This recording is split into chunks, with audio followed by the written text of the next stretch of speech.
In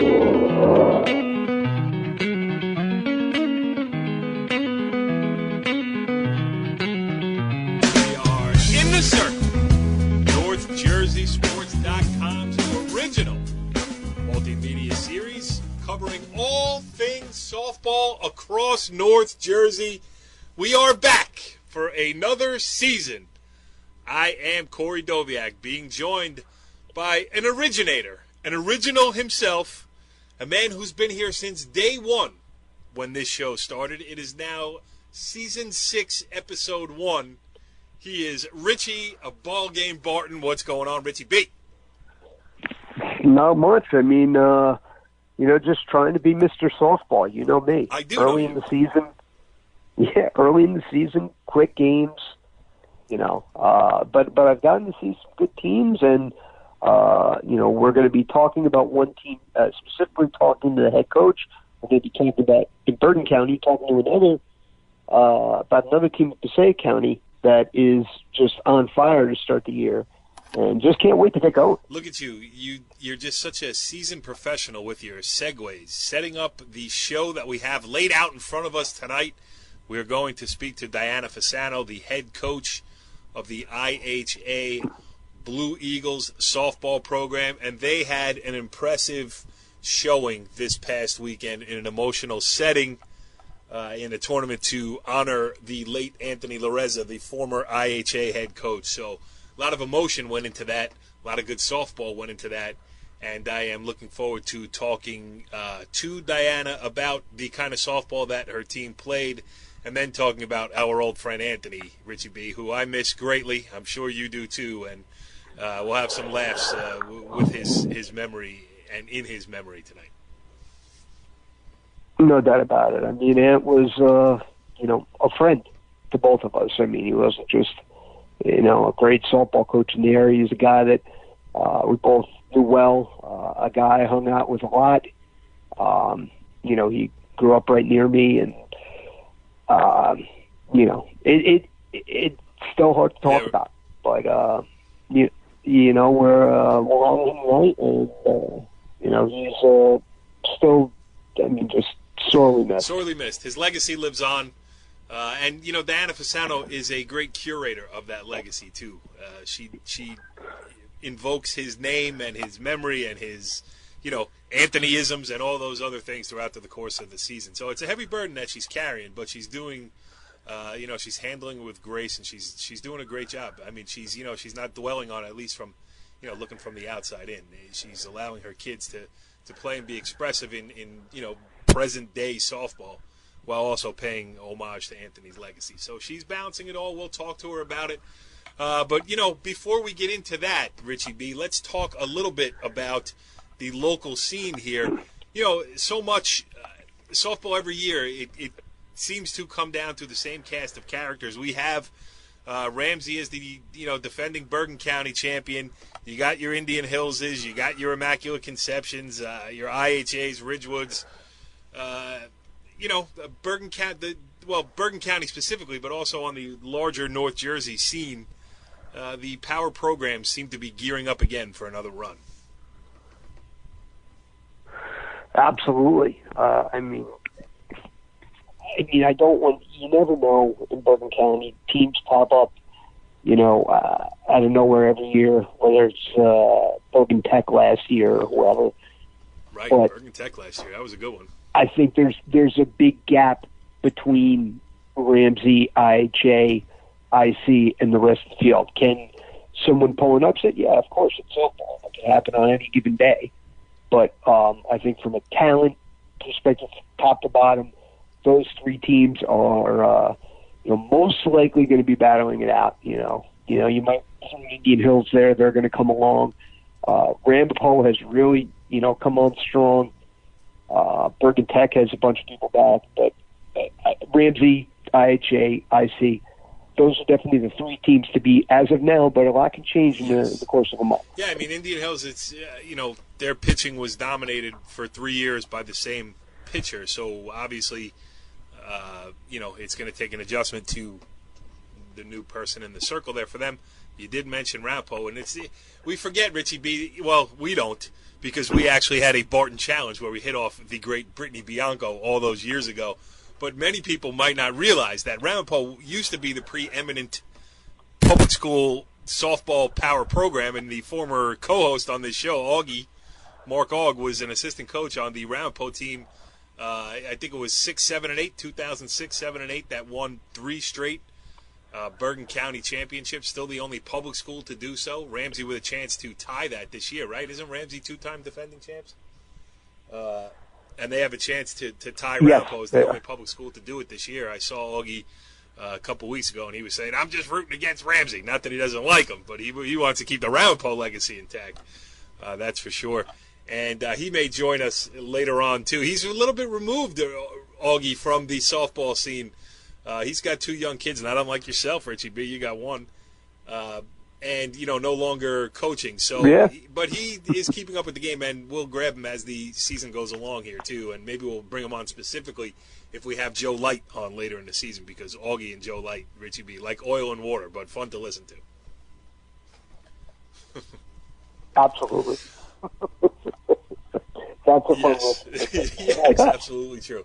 I should mention that we have a sponsor for this very show, Richie B. All Stars Practice, the preeminent practice facility, baseball and softball in the Bergen County area, working out of Lodi, a great spot to hone your hitting skills and better practice, better play, state-of-the-art batting and pitching simulators. 79 South Main Street, Lodi, New Jersey, led by the great Leslie Korkji, the former Leslie Korkji, who I actually went to high school with all those years ago at Leonia High School, now giving lessons on the pitching side for softball, but you can also get in there baseball, catching, hitting, pitching, fielding, simulators, and team batting practice. So check them out, All Stars with a Z, practice.com. Their ads are all over NorthJerseySports.com. Follow them on the Twitter at All Stars, again with a Z, Lodi. And thank you, All Stars, for sponsoring us here on In the Circle. So now, Richie B., it is time to move forward. It is a big moment on this season debut edition of In the Circle as we welcome in our first guest of the 2019 high school softball season. She is the head coach of the IHA Blue Eagles. She is Diana Fasano. Coach, thanks for joining us here on In the Circle. Wow, thanks so much. What an intro. The first one. I'm feeling all the good juju right now. Yes, well, it's exciting. It's great that you put it that way because of everything that has gone on. Listen, the season's only a week old, but we already have a lot to talk about, and a lot of it's going to be talking about our friend, the dearly departed Anthony Lareza. I know, for Richie and I, he was a friend. For you, I know he was a mentor, and actually you are kind of the keeper of the flame of his legacy, at least in softball circles. And I was telling Richie before we had you on that I think you're handling it so gracefully. I mean, it's really I'm sure you didn't want the job, and I don't know, you can't plan for it, but the way you are curating what he stood for, I think is great.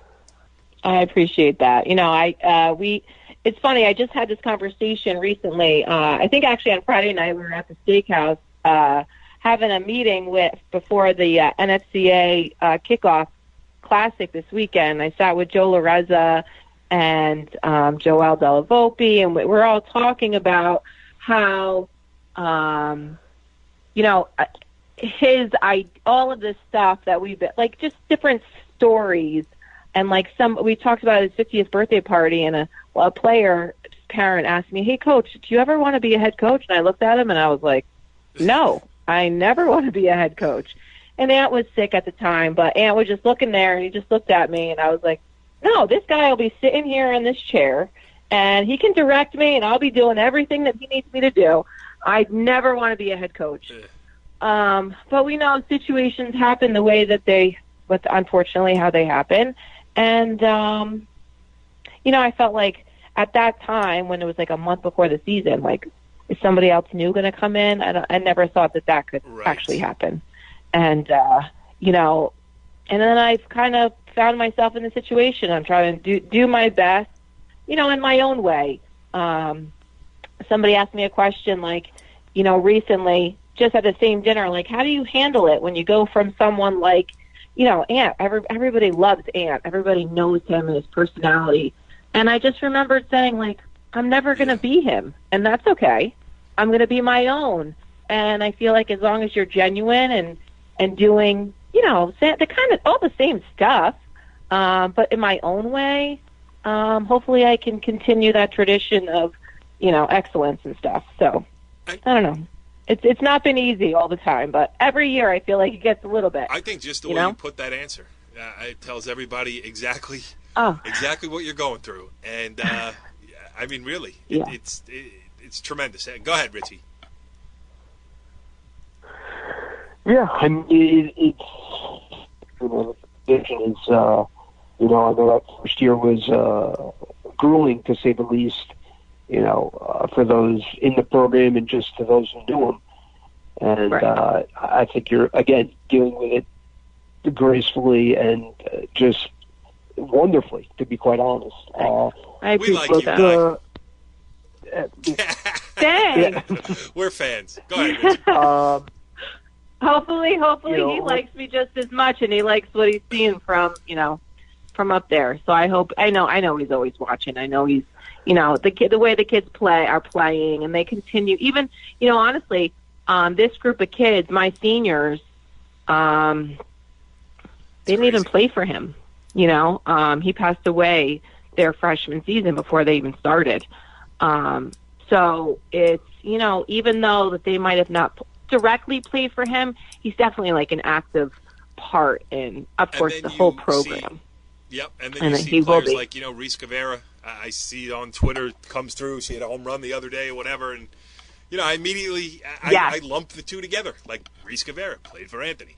That's just the way it goes. All right, Richie, did I interrupt you, or were you not getting to a question in your typical Richie Barton fashion?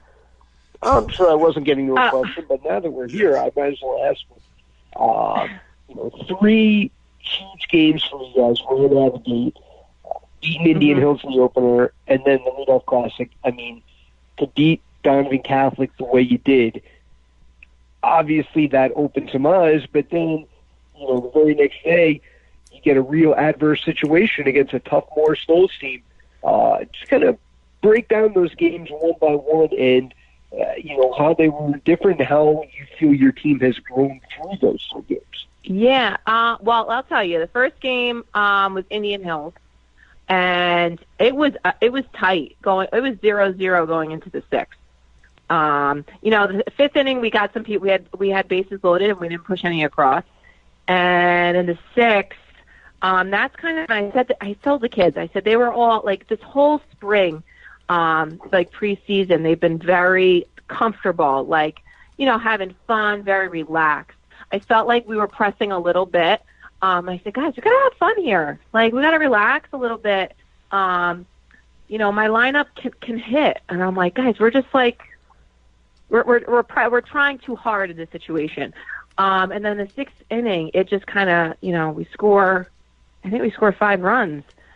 We kind of just one person, and it just it's contagious. Once somebody starts, it kind of just continues. And, it was very tight. Indian Hills is a very good team. And then to come out on the Saturday, in the Leadoff Classic against Donovan, who, honestly, last year they beat us 10 by 10 runs in our own tournament. And to come out and score 5 runs in the first inning, it was huge. The kids had confidence, and they just kind of kept hitting. Riley pitched fantastic against, a number 1 ranked team. I think she only had 3 hits. So 3 hits from the same kid. But she did a great job handling the lineup. And then I think on Saturday, honestly, it was mentally and physically exhausting. We go against Donovan Catholic. They're, every year in the state championship, minus both of us last year, it's always a battle. So, it felt like it was physically and emotionally exhausting to play. Even though it was like 10-3, you didn't know, like, they can change the game with a swing of the bat. That's how, they had a kid going to Georgia, a kid go to Notre Dame.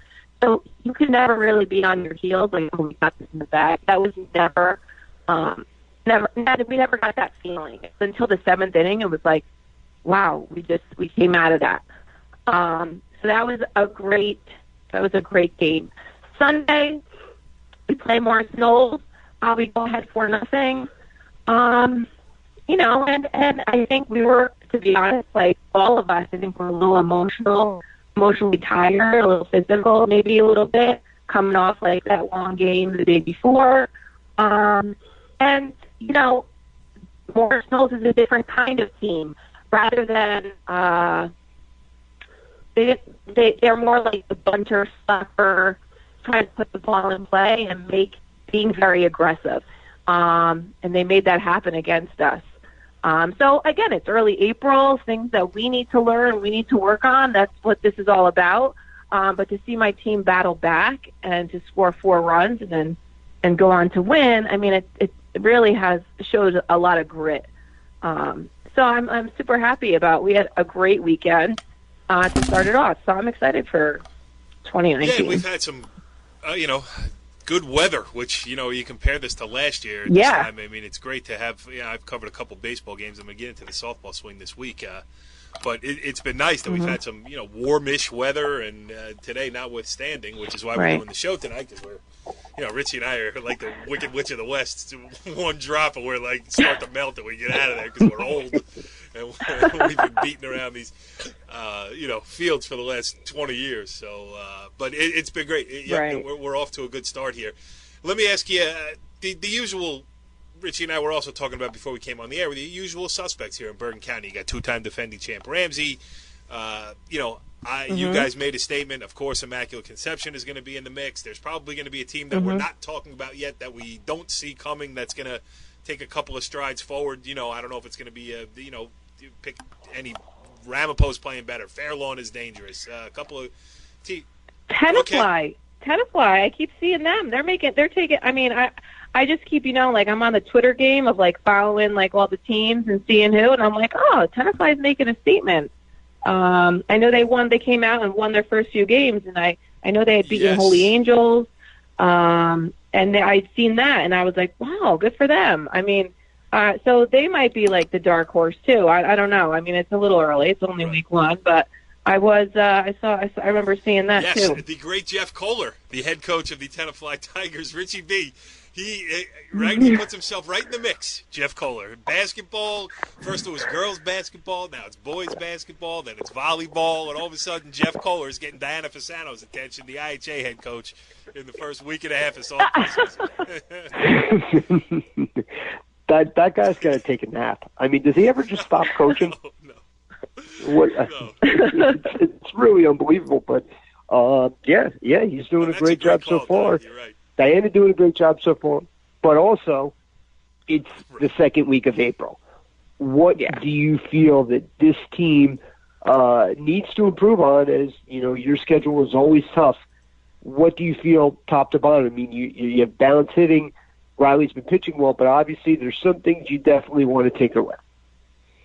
Yeah, I feel, what happens sometimes, I feel like when we just have to work a little bit, I think on my kids will tell you, bunt defense maybe a little bit. I shouldn't be telling everybody this. But defensively, we're going to pick up on little things that, that we might have struggled with against some different teams. It's a normal kind of stuff. Like when you have a dominant pitcher on the mound, sometimes, you can kind of get, like she's striking out 14 or 15. When she struck out 5 or 6, that's a lot more balls that are getting put into play that you actually have to make plays. So it's just like a different kind of game. We just have to be sharp all the time and come out and, make all the 21 putouts. We got to make it happen. So, little things, putting pressure. We got to just make all the plays when the ball gets put into play. And I think, like, as, time goes on, I feel like we'll be, more ready for and prepared for that. When you play a Donovan Catholic team and, Rye strikes out 14, only, what is that? Only 7 balls are getting put into play, and they're like fly balls. So it's a different game when you're putting pressure on defense of bunts and who's stealing and that kind of stuff. It's a different type of game. So we just have to get a little bit sharper, but, that's something, you work on in practice, and we'll definitely, every team gets better by championship time. Yeah, absolutely. I was just thinking, too, when you said, I probably shouldn't be saying this. Anthony would have said the same thing. He's like, I don't care who knows. I'll tell everybody out there. Go ahead. If you can beat us, fine. I'll take the loss. And if you can't, then whatever. It's all about the handshake. But no, everybody has to make adjustments. And I told my kids, we got to get better every day. Like, listen, it's a wake-up call. We got to see what we have to improve on. If not, you don't want to be playing your best softball right now. You want to see what you have to work on. So it's all good. It's the first weekend in April, so you want to see and you want to get better. Here's another question for you. We didn't really go into what this past weekend was all about. We talked about the NFCA Leadoff Classic, but Anthony was posthumously inducted into the NFCA Hall of Fame. That's a huge honor. It's a big will be, right? So yeah, he will be. Yeah. Yeah. So will be in December. Yeah. That's a major national organization, and again, when we're talking about keeping his legacy alive, and even now, players in the IHA program didn't really get to play for him, so now it becomes more of preserving those memories and freezing as much of that time as we can. How big of a deal is it? You know better than I do, for him to be awarded the honor of going into the NFCA Hall of Fame. It's incredible. It's something that everybody who knows him knows how important softball was. And, it didn't matter if you played for IHA or if you played for, Nutley or it didn't matter what travel team you played for. Anthony was always looking to get kids into college. If he had a connection, he was always working those connections. Oh, I have a kid. That would be great for you. He didn't matter what, whose name, what team you played for. He was always working to get kids into school because that was what this was about. I remember, just sorry to interrupt, just before it slips my mind. No, go ahead. I remember walking down the steps at IHA, and I was standing next to, or walking with, the Corcorans, Veronica and Victoria, the twins from Demarest, and their mom, and we were laughing or whatever. And I just remember Anthony, how he always carried his bat. And he whips the bat up, points at them both. He goes, "You want to go to college? I know somebody. I don't remember what school it was or whatever, but they'd offer you right now. They would offer you right now." And those girls went on to play. And that was him all the time. Yes. So just to back volleyball, right? They played beach volleyball in New Orleans. Yes. I think both those girls. Yes, University of New Orleans beach volleyball, which is pretty cool in itself because beach volleyball. That. But That was always him. Anytime to help, get a connection, make a phone call, and I think that's what this whole everything was about. He would always invite other coaches to come into our camps, and if anybody had a question, everybody always called him. It was he was my mentor, but he was also my coach as well. That's true. So that's what that presence, that information, that knowledge that he shared with everyone, and that's what's kind of the NFCA is all about. Improving at our craft in terms of coaching and all the parts that go into not just on the high school level but in the college level. I think it's pretty amazing. I'm really excited for it. I think I'm excited for his family. It's a great honor, and to see how many. This weekend at the NFC, the Leadoff Classic, they had 16 teams involved. So that was way bigger than what we had ever done. At IHA, just because they had 4 fields going at a time, which was incredible. Great weekend of softball. Yeah, that's awesome. Richie B, you got anything else? I just want to end it on that note.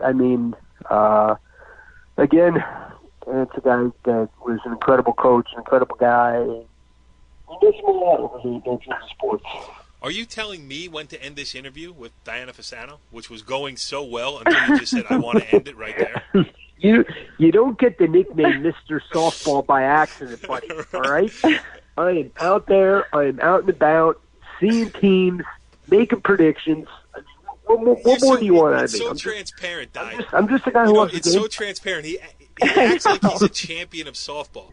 What he's not telling you is that, especially early in the season, he's doing softball games because they're an hour shorter than baseball games, and then he gets to get back in his car and get out of there. It's not love of the game, Richie B. It's self-preservation. Be honest with the people. Hey, he's not dumb, that's for sure. Well, also that's debatable. Right? But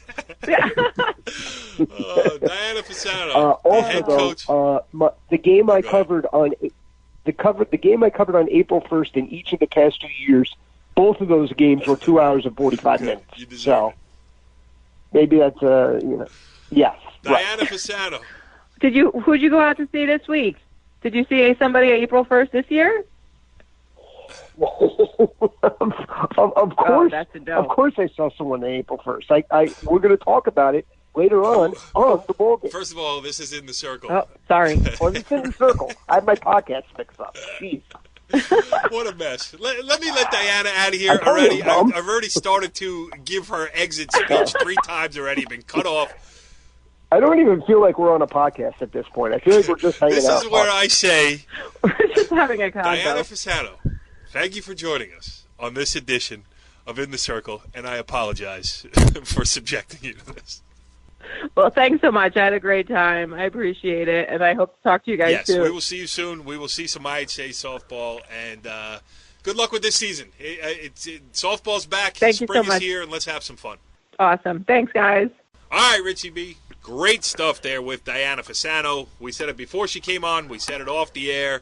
She is a real class act who learned from the best and has taken the best of what Anthony taught all of us about high school softball and its place and what a positive influence it can be on anybody who takes it in the vein that it's meant to be taken, which is, an opportunity to advance, to the college level if you're so inclined, or the opportunity to just have some fun playing some high school ball. No doubt about it. I mean, she's one of the best and one of the most composed. I mean, you talk to her. I mean, she's a seasoned pro, and we stink in comparison. It's so true. Like it's just so bad. You talk, I talk, we talk over each other. She comes on, she runs the show.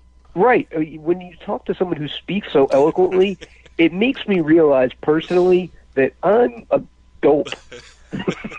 Well, if it makes you feel any better, Judge, I've known you for a long time, and I've always known you to be a dope. Anyway, this edition, I am glad that we were able to get this edition in. I am glad that we had such a great guest. I am glad that we have a sponsor for for all season here on In the Circle. All Stars Practice in Lodi. Check them out. All Stars with a Z, practice.com, at All Stars Lodi on Twitter.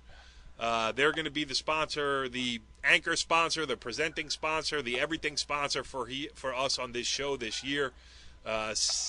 Episode 1 in the books, Richie B. Let's hope the weather continues to hold for us and we can get out and see some softball and then talk all about it next week here on In the Circle. No doubt about it. IHA is certainly, as always, a team to watch. But look out for Passaic Valley 2 in Passaic County. Making waves. Taylor Hill, one of the best players in North Jersey. They're going to be another team to watch. We'll talk about more teams to watch next week in the Circle. Follow the leader.